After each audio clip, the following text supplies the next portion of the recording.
कलश यात्रा चाहे राम जी की हो चाहे कृष्ण कथा की कलश यात्रा हो, दोनों की कलश यात्रा, कोई भी कलश यात्रा हो, कलश यात्रा का आत्मा अद्भुत महत्व है। कलश यात्रा में भगवत प्रेमियों हम सब लोग अपने एक एक चरण चलते रहते हैं, कितना आनंद आप लोगों ने लिया, लेकिन उस आनंद में भी भगवत प्रेमियों परमात्मा की विशेष लीला है। क्योंकि जो जल लेकर आप लोग चलते हो, यह जल कोई साधारण जल नहीं होता भगवत प्रेमियों, यह जल समस्त तीर्थों का जल माना जाता है। क्योंकि मंत्रों से ब्राह्मण लोग उस जल में देवताओं का आवाहन करते हैं। देवाहीनम जगत सर्वम मंत्राहीनम तु देवता ते मंत्रा ब्राह्मणाधीनम तस्मात् ब्राह्मण देवता। समस्त संसार देवताओं का अधीन, लेकिन देवता किसके अधीन होते हैं? मंत्र के अधीन होते हैं। और वो मंत्र किसके अधीन होते हैं? ब्राह्मण के अधीन होते हैं।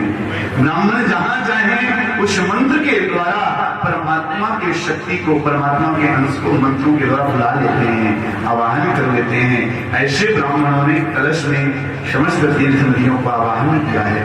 कला कला ही देवानाम दानवा नाम कला कला वही तिष्ठन्ति सम्मुखे विष्णु मध्ये मातृनाश कुक्षरो सागरा सप्त दीप वसुंधरा ऋग्वेद यजुर्वेद सामवेदो यथर्मणः।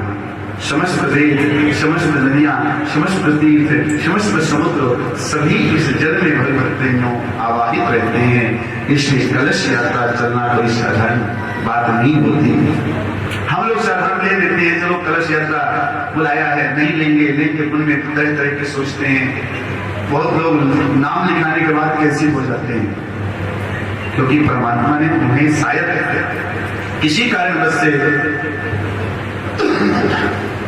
कोई कमी रह गई हो, जिसके कारण परमात्मा ने शायद दूर रखा। हमारे अंदर कोई कमी रही हो, लेकिन जिसे परमात्मा ने अपने कलश यात्रा में बुला लिया, निश्चित ही वह सब परम सौभाग्यशाली हैं। आप सब लोग एक एक पैर चले, यानी अपने जीवन के अनेक पापों संतापों को, कष्टों को दूर किया। इसे कलश यात्रा में चलना चाहिए, पैदल चलने का प्रयास करना चाहिए, शरीर काम करे तो। क्योंकि एक एक चरण हम चलते जाते हैं और हमारे पाप संताप दूर होते जाते हैं। यानि कानि च पापानि जन्मान्तानि कृतानि च तानि सर्वाणि नश्यन्तु प्रदक्षिणायां पदे पदे। एक एक पैर चलकर हमारे पाप संताप दूर होते ही कथा के लिए जब हम चलते हैं, तब परमात्मा की कृपा हमारे जीवन में बरसने लग जाती है, कृपा होती जाती है। इसलिए कई दिन मान लीजिए आप कलश कथा में लेट आते हो, कई दिन कथा में नहीं आ पाते, लेकिन हमारी कलश विराजमान है, तो कथा सुनने का पुण्य वह कथा कलश सुनता रहता है। इसीलिए जब कलश अंतिम दिन दिया जाता है, इस कलश के जल को अपने ऊपर, अपने बच्चों के ऊपर, अपने परिवार के ऊपर, अपने व्यापार के ऊपर इस जल का छींटा लगाया जाता है। क्योंकि जो कथा का पुण्य है, हम कथा मन से सुन पाए नहीं सुन पाए, बैठ पाए नहीं बैठ पाए, लेकिन यह कलश तो निरंतर ही कथा को श्रवण करते हैं। इनकी सारी शक्ति कथा की इन कलशों में स्थापित हो जाती है।